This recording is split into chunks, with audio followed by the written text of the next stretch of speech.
अस्सलामु अलैकुम, आदाब। Welcome to banking base. जैसा कि आप सब जानते हैं कि जम्मू एंड कश्मीर बैंक में जो रिक्रूटमेंट होने जा रहा है उसका जो नोटिफिकेशन आ गया है और 350 पोस्ट्स पीओ की हैं और 1500 पोस्ट्स बैंकिंग एसोसिएट्स की हैं। तो इसके रिलेटेड काफ़ी सारी क्वेरीज आ रही हैं, काफ़ी सारे फ़ोन आ रहे हैं और इसको लेके ये वीडियो अपलोड करने का यही एक मतलब है कि so that I can connect with you. पहला ये कि एग्ज़ाम कब होगा, एक्सपेक्टेड डेट क्या है। जहाँ तक मुझे लगता है अक्टूबर के महीने में ये एग्ज़ाम्स होंगे, लेकिन थोड़ा सा प्रोविज़न बना के चलते हैं। ये मान के चलें कि 15 सितंबर से कभी भी एग्ज़ाम हो सकता है।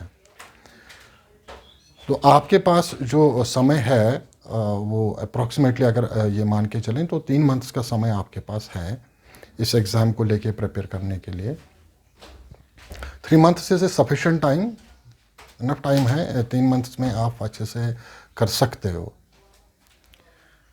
अब ये है कि ये क्वेरी आ रही है कि क्लासेस, तो क्लासेस दो तरह की होंगी, एक ऑफलाइन क्लासेस और एक online classes. By offline I mean classroom coaching और दूसरा ऑनलाइन।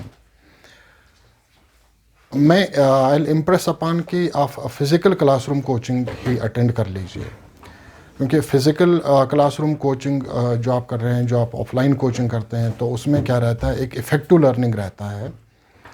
दूसरा आप के जो भी डाउट्स होते हैं किसी भी सब्जेक्ट को लेके, किसी भी चैप्टर को लेके, तो आप अपने डाउट्स क्लासरूम में ही क्लियर कर सकते हैं। तीसरा ये है कि एक इंटरेक्टिव लर्निंग हो जाता है, इंटरेक्टिव सेशन होता है, तो इंटरेक्शन से आप बहुत सारी चीज़ें लर्न करते हैं।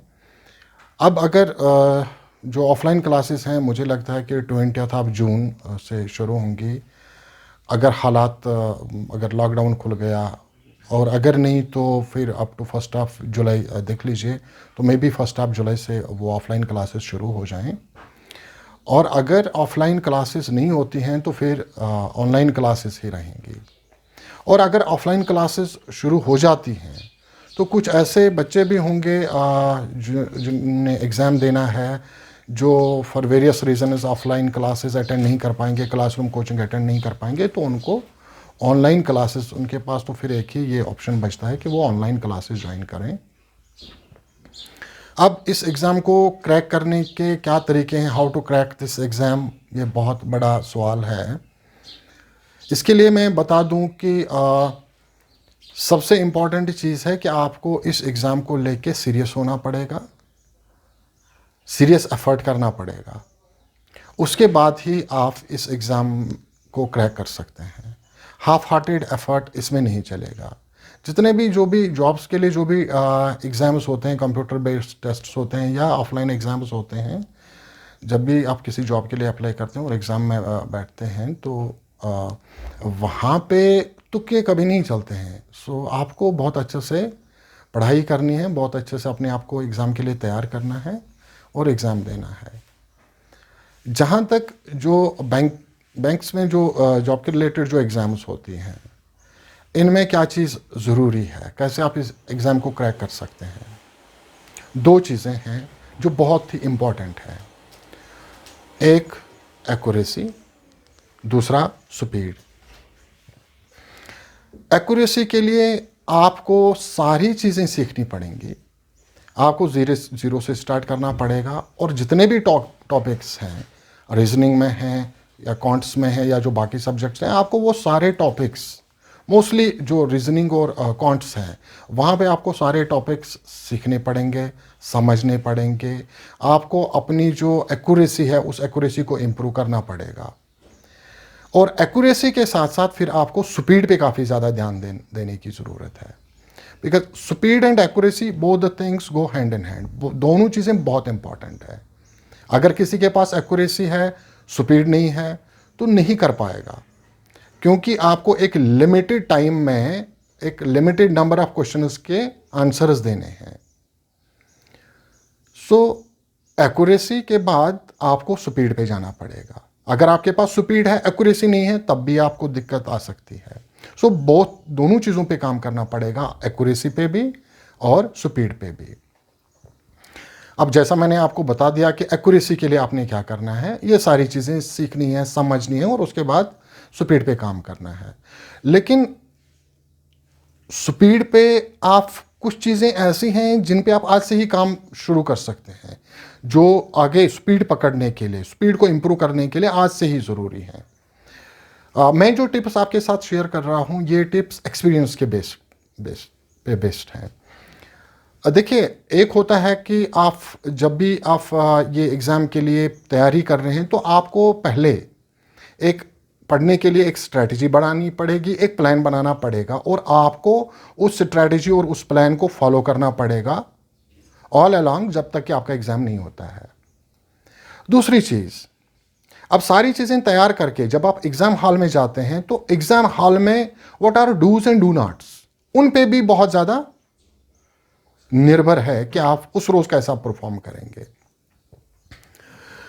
स्पीड बढ़ाने के लिए जो अभी से आप शुरू करेंगे, उसके लिए पहली बात ये कि अगर आप प्रैक्टिस कर रहे हैं, अगर आप पढ़ रहे हैं, अगर आप थोड़ा बहुत आपने शुरू कर रखा है, तो आप एक चीज़ कर लीजिए, पेंसिल का यूज़ कर लीजिए। Don't use ball point pen. Speed improve करने के लिए पेंसिल बहुत मदद देता है। बॉल पॉइंट पेन से उसमें आपकी स्पीड इंप्रूव नहीं हो जाती है। अगर आप जैसे कभी आप पढ़ाई कर रहे हैं तो फिर then you want to refresh yourself, तो उसके लिए आपको क्या करना, अगर आप टीवी देख रहे हैं तो आप टीवी पे क्या देखेंगे, अगर कोई फुटबॉल मैच किसी चैनल पे आ रहा है तो आप वो देख लीजिए, उससे आपकी स्पीड इंप्रूव हो सकती है। अगर आप वॉक पे जा रहे हैं, चहलकदमी कर रहे हैं, तो आप तेज तेज चलिए। आप जो भी काम करेंगे आज से, वो काम आपको बड़े तेज़ी से करना है, तेज़ तेज़ करना है। मान लीजिए आप घर में हैं, आप सीढ़ियाँ चढ़ रहे हैं, तेज़ तेज़ चढ़िए। आप सीढ़ियाँ उतर रहे हैं, तेज़ तेज़ उतरिए। आप चेंज कर रहे हैं, जल्दी कर लीजिए, तेज़ तेज़ कर लीजिए। आप खाना खा रहे हैं, जल्दी जल्दी फिनिश करने की कोशिश कर लीजिए। जो भी आप कर रहे हैं वो तेज़ तेज़ कर लीजिए, उससे आपका स्पीड इम्प्रूव हो जाएगा। एक और टिप मैं ऐसे बता दूं कि मान लीजिए आप एग्ज़ाम हॉल में जाते हैं तो आपने किस तरह के कपड़े पहन रखे हैं। मोस्टली आपने किस तरह का शर्ट पहन रखा है जो आपकी स्पीड पे इम्पैक्ट करेगा, वो बहुत महत्वपूर्ण है। बाय एंड बाय मैं आपको ये सारी टिप्स बता दूंगा कि कैसे आप अपनी स्पीड को इम्प्रूव कर सकते हैं। अब इसके बाद सिलेबस की बात आती है। सिलेबस के बारे में पूछ रहे हैं कि क्या पढ़ना है, क्या नहीं पढ़ना है। वो ये काफ़ी सारे लोग ये मान के चलते हैं, या काफ़ी सारे लोग आपको ऐसा बता रहे हैं कि आप लास्ट टाइम ये टॉपिक से क्वेश्चंस आए थे, इसमें से 5 आते हैं, इसमें से 4 आते हैं, इसमें से 3 आते हैं, इसमें से 5 आते हैं, तो ये कर लीजिए, आपका 100% रीजनिंग और आपका 100% कॉन्ट्स ये हो गया, कवर हो गया। मैं ये सलाह नहीं दूंगा। What I would like to suggest is कि रीजनिंग के जितने भी टॉपिक्स हैं वो सारे टॉपिक्स आप कर लीजिए। न्यूमेरिकल एबिलिटी, क्वांटिटेटिव एप्टीट्यूड के जितने भी टॉपिक्स हैं वो आप कर लीजिए।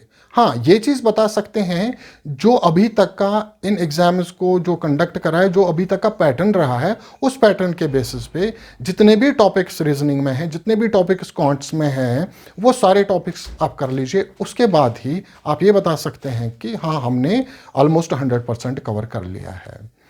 इस तरह के एग्जाम्स में क्या होता है, पहले ऑफलाइन एग्जाम्स होते थे, तो ऑफलाइन एग्जाम्स में क्या होता था, एक टेस्ट बुकलेट आ जाता था और टेस्ट बुकलेट में मान लीजिए रीजनिंग के 50 क्वेश्चंस आते थे और वो 50 क्वेश्चंस, हर एक बुकलेट में वही 50 क्वेश्चंस होते थे, बस उनका सीक्वेंस डिफरेंट होता था। यानी जो फर्स्ट रो का स्टूडेंट होता था उसके पास जो क्वेश्चन नंबर 1 होता था, वो दूसरे स्टूडेंट का क्वेश्चन नंबर 3, 4 या 5 होता था, तो उसका सीक्वेंस ये होता था, डिफरेंट होता था। बट जब ये कंप्यूटर बेस्ड टेस्ट आ रहे हैं तो यहाँ पे क्या होता है, यहाँ पे होता है कि जो चीज़ मॉर्निंग सेशन में पूछी जाती है, ज़रूरी नहीं है कि वही वाली चीज़ आफ्टरनून सेशन में भी पूछी जाएगी। तो आफ्टरनून सेशन में कुछ और पूछा जा सकता है, because it all depends upon the examiner कि वो किस तरह के क्वेश्चंस रखता है आपके टेस्ट में। सो आपको सारे ये जो टॉपिक्स हैं ये कवर करने पड़ेंगे, उससे आपका सिलेबस कवर हो जाएगा। सिलेबस के लिए I will come up with detailed video for this for today. That is all. Thank you very much. Good luck.